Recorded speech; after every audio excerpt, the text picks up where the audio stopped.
আল্লাহ পাক এই সমস্ত সৃষ্টির মধ্যে সবচেয়ে বেশি ভালোবাসেন মানুষকে। কাকে?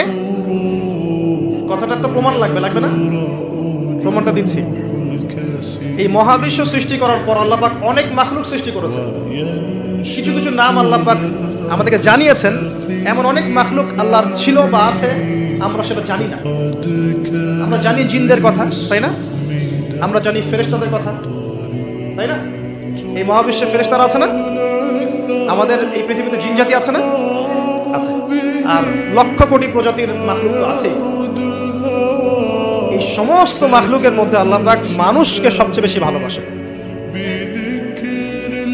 কারণ আল্লাহ পাকের সবচেয়ে শ্রেষ্ঠ একটা সৃষ্টি আছে, জান্নাত। কি নাম? জান্নাত। এর চেয়ে বড় কোনো নিয়ামত আছে? এই জান্নাত কাদের জন্য? মানুষের জন্য।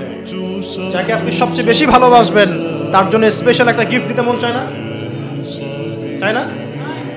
মনে করেন আপনি আপনার মাকে ভালোবাসেন, মন চায় না মাকে একটা সুন্দর বোরখা কিনে দেই, মায়ের থাকার জন্য একটা সুন্দর বাসা করে দেই,